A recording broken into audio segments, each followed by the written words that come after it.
ఎట్లా రూపాంతరం పొందాలా? మళ్ళీ ఒకసారి చిన్నగా చదువుతాం లైన్ బై లైన్.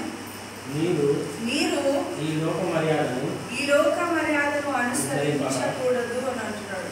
ఈ లోక మర్యాద అనుసరించకూడదు అంటే ఏంటి అంటే లోకానుసారమైన చదువు మరి ఉద్యోగాల మీదనే మనసు ఉండగా, దానికి మించిన ఒకటి ఉంది. మీ ఉద్యోగాల కంటే, మీ పేరు ప్రఖ్యాతల కంటే, మీ అందము ఆరోగ్యం కంటే విలువైనది ఏదో ఉంది, దాని మీద మనసు ఉంచాలి అని అంటున్నాడు. నెక్స్ట్, ఉత్తమమును అనుకూలమును సంపూర్ణమున అయిన దేవుని చిత్తమేదో పరీక్షించి తెలుసుకోవాలట. ఒక్క నిమిషం, పరీక్షించి తెలుసుకోవాలట. ఉత్తమమును అనుకూలమునైన దేవుని చిత్తం ఒకటి ఉంది, దాన్ని పరీక్షిస్తేనే దొరుకుతుందట. వజ్రాలు వెతికితే దొరుకుతాయి, పొద్దుంటే దొరుకుతాయి. మన కర్నూలు రత్నాల సీమ అని ఇప్పుడు అంత వర్షాలు పడితే వెతుకుతున్నారు కదా, అక్కడ కొన్ని మూలు పెడుతున్నారు. సో వాటిని తిని నీళ్లు వదిలేసి వీళ్ళైతే క్యారెట్ కట్టుకొని పోతున్నారు, కానీ వాళ్ళ ఇల్లు వాటి అంతా వదిలేసిపోతున్నారు. దొరికితే కోటీశ్వర్లు అవుతామని. అవునా? సో ఈరోజు మన జీవితంలో కూడా లోకానుసారమైన జ్ఞానం అవసరం. చదువు, మరి పేరు ప్రఖ్యాతులు, వివాహం, ఇవన్నీ అవసరం. కానీ వాటి మీదనే నిలబడి అవే కావాలని అడిగేదానికంటే కూడా ఉత్తమమును అనుకూలమును అయిన దేవుని చిత్తం ఏదో తెలుసుకున్న తర్వాత అవన్నీ మీకు అనుగ్రహించబడతాయి అంటాడు. అదే మత్తయి సువార్తలు ఏమంటారంటే మీరు మొదట నా నీతిని నా రాజును వెతుకుడి, అప్పుడు అవన్నీ మీకు అనుగ్రహించబడతాయి అంటాడు. కాబట్టి ఈరోజు మనము రూపాంతరం చెందాలి అని అంటున్నట్టు మనస్సు మారి రూపాంతరము చెందుడు అంటున్నాడు. మనస్సును మార్చుకోవడం చాలా ఇంపార్టెంట్ అంట. హల్లెలూయా. మనస్సు మారాలి అంటున్నాడు. ఎక్కడ మనస్సు అంటే మన హృదయము, మన ఆలోచన మారాలి. మన ఆలోచన విధానాన్ని మార్చుకున్నప్పుడు మన జీవితం ఎలా ఉంటుందంట, మెయిన్ రోడ్ మీద వెళ్ళినట్టు ఉంటుందంట. ఎత్తుపల్లాలను సరిచేయవాడు అని ఉంది కదా యెషయా గ్రంథంలో. ఆయన మెట్టలను సరాలం చేస్తాడు. సో చదును భూమిగా చేసే దేవుని మనం కలిగి ఉండగలిగితే ఆలస్యము అనేది ఇది, గో ఫార్వర్డ్ అనేది ఉండాలి మన విశ్వాస జీవితంలో. వెనక్కి తిరిగి చూడకుండా ముందుకు ముందుకు ముందుకు పోతాను నేను క్రీస్తులో అనే ఒక పాట ఉంది కదా, అలా ముందుకు ముందుకు మాత్రమే పోతుండాలి. Praise the Lord. హల్లెలూయా. సరే, మరి ముందుకు ముందుకు వెళ్తున్న మన జీవితంలో దేవుడు ఏం చేయాలనుకుంటున్నాడు, ఏంటి ఆ ఉత్తమమైనది, ఏంటి ఆ అనుకూలమైనది అనేది మనం చూస్తే యెషయా గ్రంథం 26:3 చూడండి. ఎవరి మనసు నీ మీద అనుకున్నానో వారిని పూర్ణ శాంతి గలవాడిగా కాపాడతాం. అంటే ఇప్పుడు వెదగాలి అంటున్నాడు, కనుక్కోవాలి అంటున్నాడు. అప్పుడు నీ మనస్సు మారి రూపాంతరం చెందుతావు అని అంటున్నాడు. అవునా? వెదగడం వలన నీ మనస్సు మారి రూపాంతరం చెందుతావు. హల్లెలూయా, హల్లెలూయా. అనుకోవాలి. ఇప్పుడు ఆయన మీద అనుకోవాలి. ఆయన మీద అనుకోవడం అంటే ఏంటి, ఎలా అనుకుంటాం? ఫస్ట్ ఏమో పరీక్షించి తెలుసుకోండి, ఏది ఉత్తమమో ఏది అనుకూలమైనదో మీరు పరీక్షించి తెలుసుకోమంటున్నాడు. ఇప్పుడు ఎవరి మనసు నీ మీద ఆనుకొని ఉంటుందో వాణిని నువ్వు పూర్ణ శాంతి గలవానిగా కాపాడుతావు. అంటే ఇప్పుడు దేవుడు కాపాడడానికి, దేవుడు ఉద్యోగం ఇవ్వడానికి, దేవుడిని హెచ్చించడానికి, దేవుడిని స్థితిగతులను మార్చివేయడానికి ఒక మార్గం ఉంది. అవునా? యోహాను సువార్తలో ఆ మార్గం క్లియర్ గా ఉంటుంది. ఏంటి ఆ మార్గం? నేనే మార్గము, నేనే సత్యము, నేనే జీవం. ఆయన నేనే అన్నిటికీ మార్గమైనాను, నేనే అన్నిటికీ జీవమైన, నేనే అన్నిటికీ సత్యమైనాను. కాబట్టి ఇప్పుడు నా ద్వారా తప్ప ఎవరు తండ్రి వద్దకు వెళ్ళలేరు అన్నాడు. అలాగే నా ద్వారా తప్ప ఎవడు అదృష్టాన్ని చేరలేరు, నా ద్వారా తప్ప ఎవడు ఉద్దేశపూర్వకమైన ఆశీర్వాదాలను చూడలేరు. Praise the lord. పునరుత్థానమైన క్రీస్తుని ధరించిన మన జీవితంలో దేవుని రిఫ్లెక్ట్ చేయగలిగేది ఏంటి అంటే వాక్యము. Praise the Lord. హల్లెలూయా. మరి వాక్యము ద్వారానే మనం అన్యోన్య సహవాసం కలిగిన వారంగా ఉంటాం. హల్లెలూయా. వాక్యం ఎరిగిన వారు మనస్సు పూర్ణ శాంతి గలవానిగా ఉంటుందట. ఎందుకంటే ఇంటికి తాళం లేదు అన్నప్పుడు, ఇంటికి వెళ్తుంటే తాళం లేదు ఎట్లబ్బా పగలగొట్టాలన్నా, లేకపోతే కొంచెం సేపు బయట ఉండాలన్నా, తాళం దొరికే వరకు, తాళం వచ్చేంత వరకు అని ఆలోచిస్తూ వస్తా. కానీ నీ దగ్గరే తాళం చెవులు ఉన్నాయనుకో, మర్యాదంగా ఇంటికి పోతేనే తాళం తెరిచి నీకు నీళ్ళు కావాలంటే నీళ్లు తాగడము, తినడం అంటే తినడం, పడుకోవడం అంటే పడుకోవడము, ఏ పని చేసుకోవాలన్నా నీకు ఏముండాలి? ఇంటికి తాళం చెవి. అలా నీ మైండ్ కి తాళం చెవి ఏంటి అంటే వాక్యము. Praise the Lord. నీ మనస్సును మార్చగలిగేది, నీ స్థితిగతులని, నీ భయాలను తొలగించగలిగేది నీకు తెలిసిన వాక్యాన్ని అప్లై చేసుకున్నప్పుడు మాత్రమే. హల్లెలూయా. వాక్యాన్ని ఎప్పుడు అప్లై చేసుకున్నాడో మనకు తెలుస్తుందో అప్పుడు పూర్ణ శాంతి గల వారంగా ఉంటామంట. హల్లెలూయా. నెమ్మది కలిగిన వారంగా ఉంటామంట. అంటే we need to apply our mind, our soul, our visions. నీకు ఒక గోల్ ఉంది, ఆ గోల్ కి నువ్వు చెప్పాలి, నా ప్రాణమా సన్నుతించుము యెహోవా నామమునని ఎవరన్నారండి? నా ప్రాణమా యెహోవా నామమును సన్నతించుమని ఎవరు అనింది?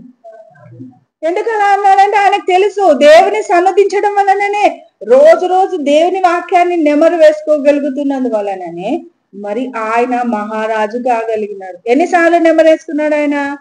7 సార్లు దినానికి నెమరు వేసుకుంటున్నాడు. 3 సార్లు కృతజ్ఞత చెల్లించడానికి ప్రార్థన పూర్వకంగా సహవాసంలోనికి వెళ్తున్నాడు. ఆరాధన చేయడము, దేవుని స్తుతించడం అనేది ఆయనకు ఒక ఏమంటున్నా అతి సాధారణమైనదిగా అయిపోయింది. హల్లెలూయా. అంటే ఉద్దేశపూర్వకంగా దేవుని సంతోషపెట్టాలనేది ఆయన నడుం బిగించిన వాడుగా ఉంటున్నాడు కదా. ఈ నూతన పరచబడడం ఏంటి, రెన్యూ అవ్వడం అంటే ఏంటి అంటే మనము వాక్యమును ధ్యానించడం వల్లనే. యెషయా గ్రంథంలో కూడా పక్షిరాజు వల్ల రెక్కలు చాచి పైకి ఎగురుదురు అని అంటున్నా. ఎప్పుడు వాక్యము ప్రార్థన అనే 2 అంశాలను మనం కలిగి ఉన్నప్పుడే. Praise the lord. సో వాక్యం అంటే ఆరాధన మారిపోతుంది. ఆమేన్. సో ఆరాధన మారిన తర్వాత రిలేషన్ మారిపోతుంది. ఆరాధన అంటే ఏంటి? ప్రేమించడం. ఇప్పుడు నేను మిమ్మల్ని ప్రేమిస్తున్నాను అనుకో, మీ స్టేటస్ మారుతుందా? లేకపోతే మారకుండా ఎక్కడ పడితే అక్కడే ఉంటుంది? మారుతుంది కదా. ప్రేమ ఉన్న దగ్గర ఏమైందంటే ఎచ్చుపలాలు అన్ని సరి చేసుకోబడడం జరుగుతుంది. నువ్వు ఎక్కువ నేను ఎక్కువ అనేది ఉండదు. ఎవరైనా ఒకటే, మా ఇద్దరి మధ్యలో అంత రిలేషన్ ఉంది అని. అలాగే యేసుని ప్రేమిస్తూ యేసుని ఆరాధిస్తున్నప్పుడు నీ ద్వారా అద్భుత కార్యాలు జరిగించుకోవడానికి దేవుడు ఇష్టపడుతున్నాడు. కాబట్టి నీ శరీరము ఈజ్ఈక్వల్ టు ఆయన శరీరంగా, నీ ఆలోచన ఈజ్ఈక్వల్ టు ఆయన ఆలోచనగా నువ్వు మార్చుకోగలగాలి అంటే ఆయన మనసు తెలుసుకోవాలి, ఆయన మనసు లాగా మారిపోవాలి. Praise the Lord. హల్లెలూయా. మరి కొత్తగా పెళ్ళైన వాళ్ళని మనం పోయి అడిగితే ఈమె రుచులు వేరు, ఆయన రుచులు వేరు ఉంటాయి. కానీ అదే పెళ్ళైన సంవత్సరం తర్వాత వెళ్ళి ఆమెను అడిగితే ఆమె రుచులు ఈజ్ఈక్వల్ టు భర్త రుచులుగా మారబెడతాం. ఎందుకంటే వాళ్ళ సహవాసాన్ని బట్టి అతను ఏం తింటున్నాడో అది తినడానికి ఇష్టపడదు. అలాగే అతన్ని కూడా వెళ్ళి అడిగితే నా భార్య కోసం నా రుచులు కూడా మార్చుకున్నాడు అనేసి ఈమె ఇష్టాన్ని ఆయన చెప్పగలుగుతాడు. అంటే ఇక్కడ యాజమాన్యం కిందికి వచ్చినారు, ఒకరి యాజమాన్యం కిందికి ఒకరు వచ్చి ఒకరి ప్రేమను బట్టి ఒకరు మార్పు చెందుతున్నారు. అలాగే యేసు ప్రభు ప్రేమ కిందికి మనం వాక్యము ద్వారా వెళ్తున్నప్పుడు, ప్రార్థన ద్వారా వెళ్తున్నప్పుడు ఆయన మనసు ఎరిగిన వారమైనప్పుడు మన మనసు కూడా ఆయన ఎరుగుతాడు. ఆమేన్. సో ఇప్పుడు ఆయన మనసు ఏంటి? భూమి మీద ఆయన చిత్తమే చేయాలి. ఆయన ఉద్దేశాల అనుగుణంగా మనం నడుచుకున్నప్పుడు మన ఉద్దేశాల గురించి ఆయన ఆలోచిస్తాడు. మన ఉద్దేశాలంటే అబ్రహాం అన్నాడు, అయ్యా నాకు సంతానం లేదు, ఎంత ఆస్తి ఇచ్చినా ఏం ప్రయోజనం, ఎలియాజర్ని నేను సంతానంగా చేసుకుందునా అని అన్నాడు. వెంటనే దేవుడి స్వరం అతనికి ప్రత్యక్షత ఇచ్చి నో అని అన్నాడు. అవునా? అంటే ఈరోజు ఆయన మనస్సును ఎరగటానికి కావాల్సిన ప్రత్యక్షతలు ఆనాడే అబ్రహాంకి ఇచ్చినాడా లేదా అండి? ఆనాడు అతి రేర్ కాలంలోనే తండ్రి అయిన దేవుడుగా అతని దగ్గరకు వచ్చి అతనితో మాట్లాడుతూ, లేదు నా చిత్తం ఇది, వెయిట్ చేయను అని అన్నాడు. అయితే శారమ్మ వెయిట్ చేయకుండా, అబ్రహాము వెయిట్ చేయకుండా దేవుని చిత్తము కాని మరొక దానిలోనికి ఎంటర్ అయినారు. కానీ వెయిట్ చేయడం నేర్చుకోవాలి. రూపాంతరం పొందడం అంటే ఏంటి? ఆయన సన్నిధిలో ఆయన స్వరాన్ని వినగలిగేంతగా, ఆయన మీద ఆధారపడగలిగేంతగా ఉండాలి, ఆయన మీద ఆనుకునగలిగేంతగా, ఆయన మనస్సే నా మనస్సు అవ్వాలి అన్నంతగా ఉండాలి. అందుకే సూలమ్మతి అంటది, లేడి పిల్లలు వచ్చి చిన్న శబ్దాలైతే కదిలిపోతారంట. అలా నన్ను కదిలిద్దండి అనేసి యెరూషలేము కుమార్తెలను బ్రతిమలాడుతుందన్నమాట. చిన్న శబ్దాన్ని కూడా లేడి పిల్లలు కదిలిపోతారు, అలా మీరు నన్ను డిస్టర్బ్ చేయొద్దని అంటారు. పరమగీత చూడండి ఒకసారి.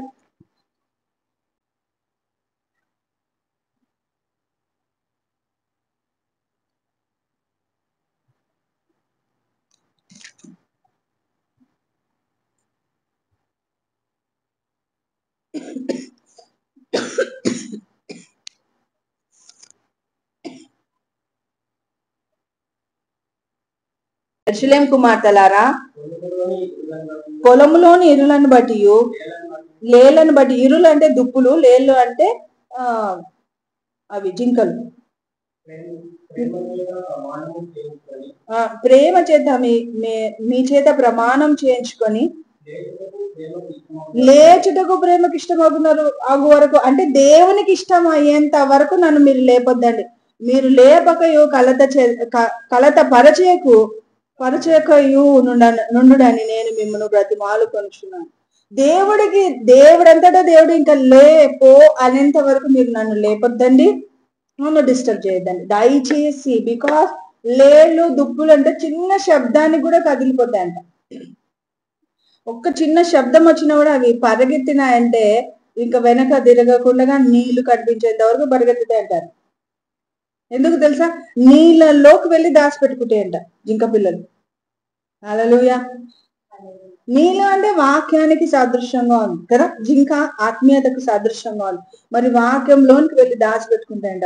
ఎందుకు అంటే జింక పిల్ల యొక్క పరుగును బట్టి, వాటి యొక్క శరీర సువాసన ఉంటుంది కదా, దాన్ని బట్టి సింహాలు వేటాడితే వాటిని వదలవంట. అయితే నీళ్ళలోకి వెళ్ళినప్పుడు ఆ వాసన రాదంట. చిన్నగా ముక్కు రంధ్రాలు ఒక్కటి బయటకు పెట్టి అవి శ్వాసిస్తాయండి. కానీ ఆ సింహం అక్కడి నుండి వెళ్ళిపోయిన తర్వాత ఇది బయటకు వస్తుంది. ఎందుకంటే సింహం వాసన దీనికి తెలుస్తుంది. నీళ్ళలో ఉన్న ఏం చేస్తుంది? బయటికి ఆ రంధ్రాలు పెడుతుంది. కాబట్టి సింహం వెళ్ళిపోయేది ఉండేది తెలుసు. అంటే ఈరోజు మన జీవితంలో వివేకం ఎక్కడి నుండి వస్తుందంటే మనస్సు మార్చుకోవడాన్ని బట్టి. దేవుని మనస్సు మన మనస్సుగా మార్చుకున్నప్పుడు, దేవుని హృదయానుసారంగా రూపాంతరం చెందిన మనసుగా మన మనసు మార్చుకున్నప్పుడు మనం పూర్ణ శాంతి గలవారంగా ఉంటాం. కష్టం రాలేదా జింకకి అంటే వచ్చింది, మనకు కూడా రాదా కష్టం అంటే వస్తుంది. కానీ దాగు చోటైనా ఆయన రెక్కల చాటికి పరిగెత్తండి అని అన్నాడు దావీద్ మహారాజు. అంటే దావీద్ మహారాజు ఎంత దగ్గరగా ఆ జింక పిల్లని కనిపెట్టిండాలి కదండి. దుప్పి నీటి వాగు కొరకు ఆశపడినట్టు అని అంటున్నాడు. ఎందుకు వాగు దగ్గరికే పరిగెత్తాలంటుంది? దుప్పి ఎందుకు అక్కడికి వెళ్ళాలంటే ప్రాణ రక్షణ అక్కడే ఉంది దానికి. ఎంత దూరమైనా పర్వాలే, అది నీళ్లు కనిపించేంత వరకు వెనక తిరగకుండా పరిగెత్తుతుందంట. Praise the Lord. హల్లెలూయా. మరి రూపాంతరం చెందిన మనసు శాంతితో సమృద్ధిని ఉత్పత్తి చేస్తుందంట. ఎప్పుడు నెమ్మది కలిగి ఉంటదంట. నాకు చేయకుంటే దేవుడు ఇంకెవరు చేస్తాడు, నా పట్ల ఆయన చిత్తం సంపూర్ణ సమృద్ధితో జరుగుతుంది కాబట్టి భయపడాల్సిన అవసరం లేదు అనే ఒక మౌనత్వాన్ని కలిగి ఉంటుంది. శాంతి అనే దాన్ని హీబ్రూ లాంగ్వేజ్ లో షాలోమ్ అంటారు కదా. ఈ మధ్యలో కాలంలో దాదాపు ఎవరెవరైనా పలకరించుకుంటే ఏమంటున్నారు? షాలోమ్, షాలోమ్ అని దీవిస్తున్నారు, షాలోమ్ అని పలకరిస్తున్నారు. అంటే శాంతి నిన్ను ఏలును గాక అని అర్థం. ఫిలిప్పీలకు రాష్ట్ర పత్రిక 4:8. ఏవి సత్యమైనవో, ఏవి మాన్యమైనవో, ఏవి న్యాయమైనవో, ఇదంతా మనం బైబిల్ ఎక్కువగా ధ్యానిస్తున్నప్పుడు మాత్రమే మనం పొందుకోవడం. ఏవి పవిత్రమైనవో, ఏవి రమ్యమైనవో కూడా చూసుకోవాలి. సో పవిత్రమైనవి, రమ్యమైనవి, ఖ్యాతి గలవి మనం పరీక్షించాలి. సో పరీక్షించాలి అంటే ఒక వ్యక్తికి ఎందుకు అంత పెద్ద పేరు వస్తుంది కదా. నేను 6 ఏళ్లలో రక్షించబడినాను అని అంటున్నాడు. నేను వెళ్ళిన మీటింగ్ లో కృష్ణని గురించి సాక్ష్యం అనమాట. నేను 6 ఏళ్లలో రక్షించబడినాను. ఎందుకంటే మా అక్క ఫాదర్స్ వాళ్ళు ప్రీచింగ్ లో ఉన్నారు కాబట్టి. 6 ఏళ్ల నుండి రక్షించబడిన తర్వాత ఆయన నేను దేశాలు తిరిగి ప్రేయర్ చేయాలి, అలా చేయాలి, ఇలా చేయాలి అనుకోలే. రూమ్ లో కూర్చొని దేశాన్ని మార్చాలనుకున్నాడంట. ఆ గ్లోబ్ ని పెట్టుకొని ఒక దేశాన్ని తిప్పడము, దాన్ని చేపెట్టి ప్రార్థన, దేశాన్ని తిప్పడం, చేపెట్టి ప్రార్థన, వాక్యాన్ని తదేకంగా ప్రార్థిస్తూ ఉండడమే నా యొక్క జీవితం. ఇప్పుడు నేను ఇక్కడ నిలబడుతున్నాను అంటే ఎందుకు మీరు అందరు వస్తున్నారంటే రెవల్యూషన్ అంటాడు ఆయన. రెవల్యూషన్ కే వస్తున్నారు మీరు, ఇంకొకటి కాదు. దేనికోసం వస్తున్నారు? వాక్యం యొక్క అర్థాన్ని, వాక్యం యొక్క వివరణ మీకు అర్థమైనప్పుడు భయం అనేది ఉండదు. కాబట్టి సత్యమైనవి అంటే ఆయన మాటలే సత్యం, అవునా? మరి మాన్యమైనవి ఆయన కార్యాలు. ఘనమైనవి, న్యాయమైనవి ఆయన విధి విధానాలు, పవిత్రమైనది అంటే ఆయన జీవితాన్ని అడుగులు, ఆయన అడుగులలో మనం అడుగులు వేసే వారంగా ఉండాలి. రమ్యమైనవి అంటే పరలోక సంబంధమైన విషయాలు. ఖ్యాతి గలవి ఏంటివి అంటే మన ద్వారా దేవుడు చేయించబోతున్న వాటిని. సో ఇవన్నీ ధ్యానించుకుంటున్నప్పుడు అది మన జీవితం ఒక శ్రేష్టమైన మార్గం ఉండాలి కదా. నూతనంగా మార్చబడిన ఒక వ్యక్తిని ఇష్టపడుతున్నప్పుడు ఆ వ్యక్తిని గురించిన తలంపులు, ఆ వ్యక్తిని గురించిన ఇష్టాలని గురించి ఆలోచిస్తూ వారికి నచ్చినట్టుగా ఉండాలని, వారికి నచ్చినట్టుగా చేయాలని, వారి ఇష్టాలనే మనం గౌరవించాలని ఎలా నెమరు వేసుకుంటూ బ్రతికేస్తారో అలా యేసు ప్రభుని ప్రేమిస్తున్న మన జీవితంలో వాక్యాన్ని నెమరు వేసుకోవాలంట. ఆ ప్రాణ ప్రియురాలు పరమగీతంలో ఏమంటే నా ప్రియుడు, నీ ప్రియుని విశేషం ఏమి అని ఇతర యెరూషలేము కన్యకలు అడుగుతున్నారు. యెరూషలేము కన్యకలు అంటే జస్ట్ ఆదివారం చచ్చిపోయి వచ్చేవాళ్ళు అనమాట. వాళ్ళందరూ ఆమెను అడుగుతున్నారు, నీ ప్రియుని విశేషం ఏందో తెలుసా అంటే ధవలవర్ణుడు, రత్నవర్ణుడు, 10,000లో అతి సుందరుడు. ఈమె మాత్రమే ఎందుకంత చెప్పగలుగుతుంది? ఈమె ప్రియురాలుగా మార్చబడింది. ఫస్ట్ ఏమంటాడంటే సహోదరి అని అంటున్నాడు. తర్వాత ప్రాణేశ్వరి, సహోదరి, ప్రియురాల, ప్రాణేశ్వరి, సఖి కూడా ఉంది. ప్రాణేశ్వరి అంటే ఆయనలో మమేకమైన వ్యక్తులకు. అంటే ఈ వాక్యానికి నువ్వు అంత స్థానం ఇవ్వగలగాలి.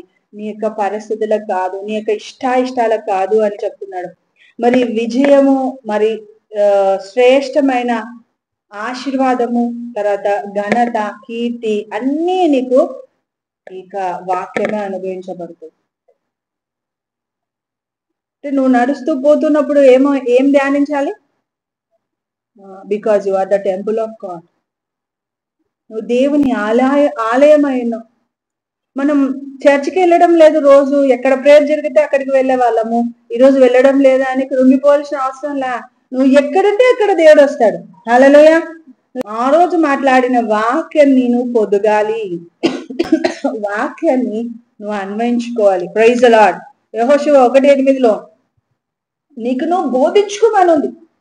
సో నీకు నువ్వు బోధించుకోవాలంటే ఈ వాక్యంలో ప్రాణమా, ఈ వాక్యంలో దేవుడికి చెప్తున్నాడు, అర్థం చేసుకో, ధైర్యం కలిగి ఉండు, నీ మనసుని కలవరపరచుకోవద్దు.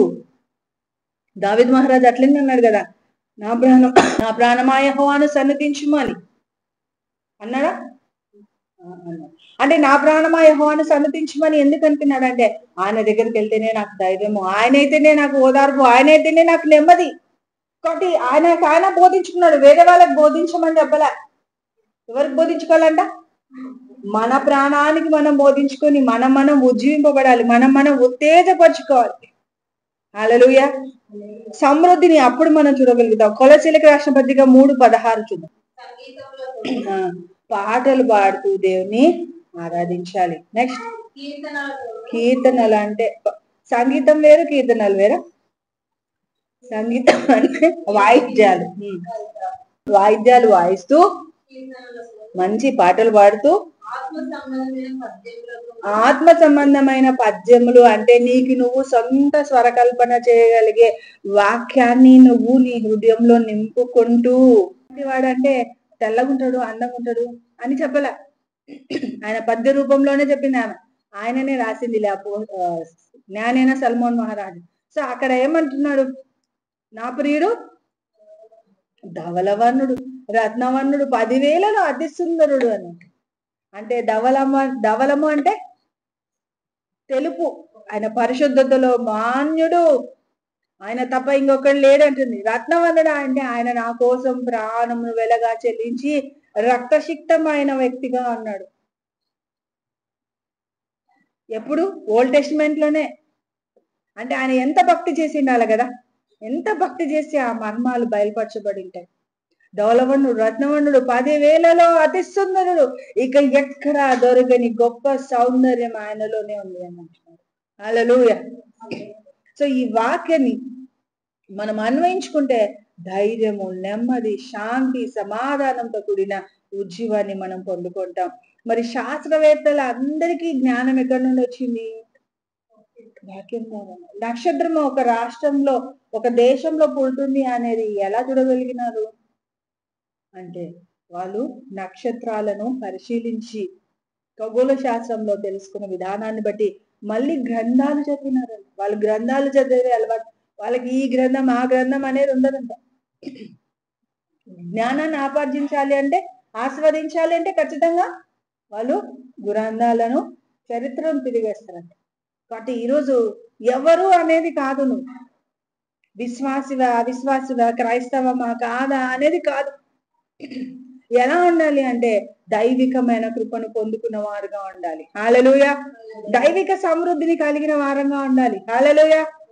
ఆయన మాత్రమే మనల్ని విడిచి వెళ్ళని దేవుడిగా, సమృద్ధిని అనుగ్రహించే తండ్రిగా ఉన్నాడు. కాబట్టి దేవునితో ఎంత ఎక్కువ సన్నిహిత సంబంధం కలిగి ఉండాలంటే అంత ఎక్కువగా సంగీతం వాయిస్తూ, పాటలు పాడుతూ, పద్యములు చెప్పుకుంటూ, ఒకరికొకరు కృతజ్ఞతావచనాలు ఎత్తిపట్టుకుంటూ ఆయనతో సంబంధాన్ని కలిగి ఉండాలి.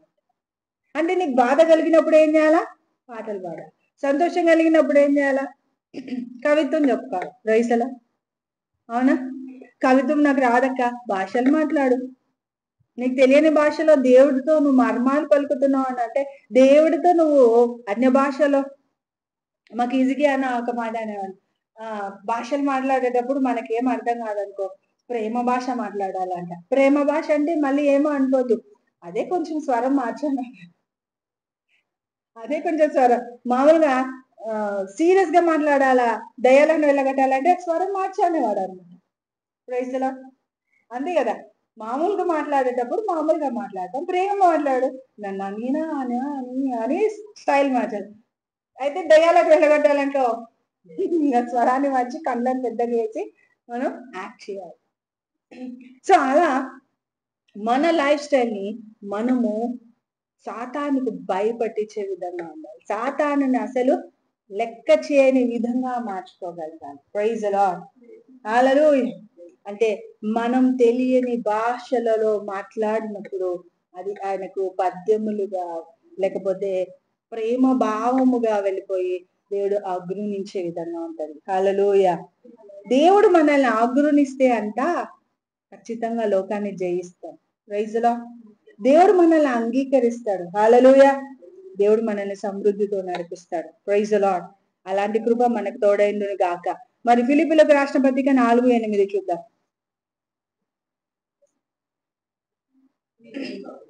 మెట్టుకు సహోదరులారా, ఏ యోగ్యతైనను మెప్పైనను ఉండిన ఎడల ఏవి సత్యమైనవో, ఏవి మాన్యమైనవో, ఏవి న్యాయమైనవో, ఏవి పవిత్రమైనవో, ఏవి రమ్యమైనవో, ఏవి ఖ్యాతి గలవో వాటి మీద ధ్యానం ఉంచుకున్నది. ఇది ఈ రోజు మీరు పొద్దున్న నుండి రాత్రి వరకు చెప్పాల్సినది.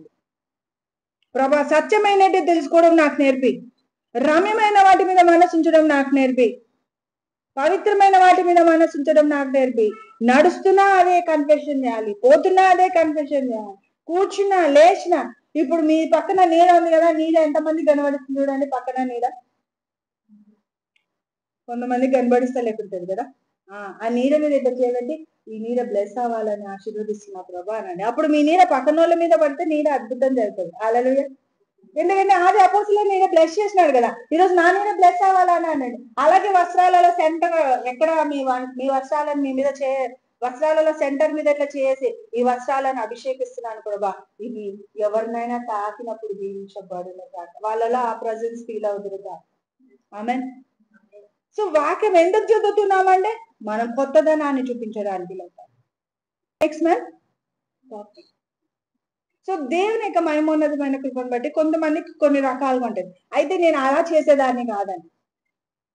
నిజంగా అనాయింటెడ్ చేయాలనుకుంటే నా వస్త్రాలను అనాయింట్ చేయకూడదు, ఇవి తాకబడినప్పుడు అవి వాళ్ళకి తెలియాలి.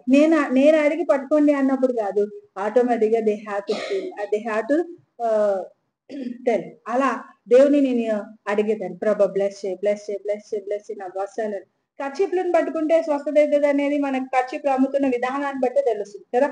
మరి కర్చీప్లని ఖచ్చితంగా అమ్మాలి అనుకునే వాళ్ళు కర్చీప్లను అన్యాయం చేస్తారు. లేదనే వాళ్ళు మన వస్త్రాలను అనాయన చేసుకోవచ్చు. Praise lord.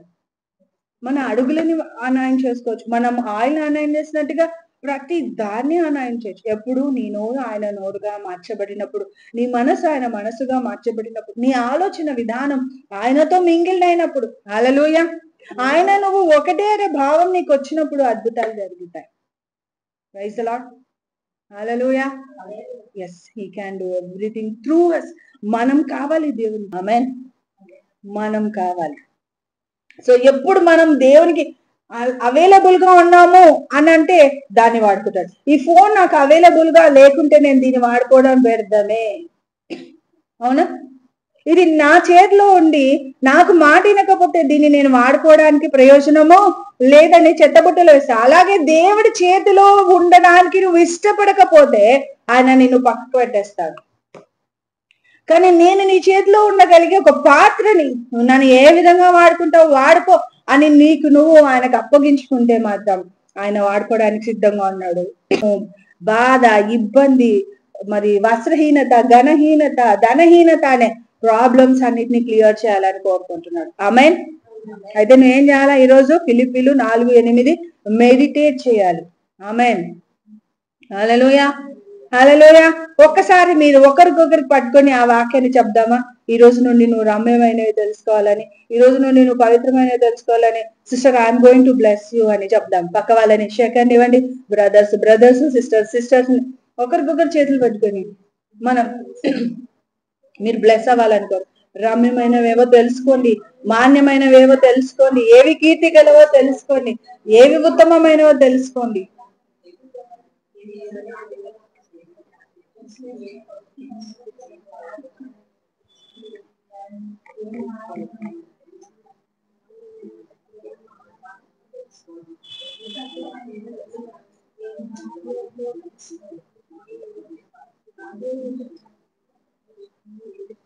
బాగుంది కదా?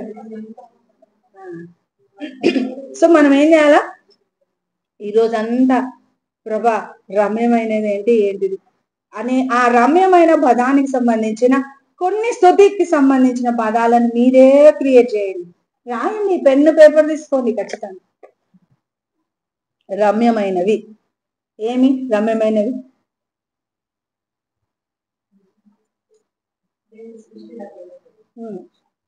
అప్పుడు సృష్టిని బట్టి దేవుని స్తుతించండి. అబ్బా, ఆకాశాన్ని ఎవరు సృష్టించగలరు ప్రభా? ఇంత అద్భుతం నువ్వు చేయగలవు. ఆకాశ నక్షత్రాలని ఏమని వర్ణించగలం ప్రభా? అవి నిత్యం ప్రకాశిస్తున్నాయి. అలా ప్రకాశించడానికి కావాల్సిన పరిపూర్ణత, పరిశుద్ధత, ఆ యొక్క శక్తి రమ్యమైన వాటి వైపు ఒకసారి చూస్తే సృష్టి యావత్తు దేవుని మిగులు ఆసక్తితో దేవుని స్తుతిస్తుంది అంటాడు దావీదు మహారాజు. సో ఆ రమ్యమైన వాటిని అన్నిటిని బట్టి కొద్ది క్షణాలు దేవుని స్తుతిస్తూ ఉండండి. పండుకున్నా, నిలబడినా, లేచినా, పరిగెత్తినా మనం దేవుని స్తుతించే వారంగా ఉండాలనేదే దేవుడికి ఇష్టం. అంటే వాక్యము చేత నింపబడిన ఆలోచన మనలో ఉండాలి. అప్పుడు ఆటోమేటిక్ గా మనం పనికిమాలిన ఆలోచనలన్నీ చేయమన్నమాట. హల్లెలూయా. వ్యర్థమైన మాటలు మాట్లాడడానికి టైం సరిపోదు. నువ్వు నోరు తెరిస్తే కృతజ్ఞతావచనం వేస్తావు, నోరు తెరిస్తే పాటలే పడతావు. ఎందుకంటే నువ్వు ఆయన నింపుకున్నావు వాటి. Praise Lord. నాకు పెళ్ళైన కొత్తలో ఎప్పుడు మా ఆయన అని చెప్పేదాన్ని. అప్పుడు చిన్నకి అబ్బా నోరు తెరిస్తే మా ఆయన, నోరు తెరిస్తే మీ ఆయన అంటవే అని అంటుంది. ఇప్పుడు కాదు, నీకు పెళ్ళైనాక చెప్తా నీ కథ అనేదాన్ని. తర్వాత ఆమె పెళ్ళైన తర్వాత ఏమంటది? ఇప్పుడు వాళ్ళైనా అంటది. ఎందుకంటే ఒక వ్యక్తికి ఇంకొక వ్యక్తి మీద ఉన్న ఇష్టాన్ని బట్టి వాళ్ళ న్యూస్లే ఉంటాయి, ఇంకా వేరే న్యూస్లు ఉండవు. అట్లా దేవుని గురించే చెప్పగలిగే న్యూస్ గా మారబడాలి మనం. హల్లెలూయా. భర్తని కాదు, పిల్లల్ని కాదు, మరి ఇతర బాధ్యతలని కాదు, కంప్లీట్ గా పూర్ణ హృదయంతో, పూర్ణ ఆత్మతో మనము ప్రేమించాల్సింది. ఒక్క సృష్టికర్త అయిన దేవుని అత్యధికంగా ప్రేమించి సెకండ్ ప్లేస్ వాళ్ళకి ఇవ్వండి. ఫస్ట్ ప్లేస్ ఎవరికి ఇవ్వాలి? దేవునికి. ఫస్ట్ ప్లేస్ దేవునికి ఇచ్చినప్పుడు అన్ని విషయాలలో మీరు దీవించబడతారు. ఆమేన్. మాన్యమైనది అంటే అది. నా దేవుడికి నేను మొదటిసారి కూర్చున్నా, లేచినా, పడుకున్నా, ప్రభా నువ్వు గొప్ప కార్యాలు ఎన్నో చేసినావు నా జీవితంలో, అద్భుతములు ఎన్నో చేసినావు, అందుని బట్టి థ్యాంక్ హిమ్ ప్రభా. నేను నీకు తప్ప ఇంకెవరికి స్తుతులు చెల్లించాను ప్రభా. నేను నిన్నే ఆరాధిస్తున్నాను ప్రభా, నేను నిన్ను కొని ఆడుతున్నాను. ప్రభా నేను నీ యందు అతిశయపడాలనుకుంటున్నాను. Praise the Lord. హల్లెలూయా. అవును, ప్రభు యందు ఆనందించడం, ప్రభు యందు కనికరం కలిగిన జీవితం జీవిస్తున్నామే ఈ రోజు వరకు, అది ధన్యకరమైనది. హల్లెలూయా. మరి అంత గొప్ప దేవుడుగా గల జనులు ధన్యులు అని చెప్పుకునే విధంగా దేవుడు మనల్ని చూపించాలనుకుంటున్నాడు. మనమే ఆయన పిల్లలంగా మారాలి అని కోరుకుంటున్నాడు. మనం ఆయన స్వరంగా మారాలని కోరుకుంటున్నాడు. మనం ఆయన ఉద్దేశాలన్నీ బయలుపరిచే ఒక మర్మముగా బ్రతకాలని కోరుకుంటున్నాడు. ఆమేన్. హల్లెలూయా. అందరం కళ్ళు మూసుకుందామా?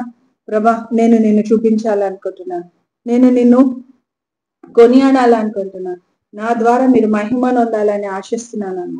Thank you Lord, thank you holy father, thank you El Roi. నీకు వందనాలు, స్తుతులు స్తోత్రం చేయలేదు లార్డ్. నీ యొక్క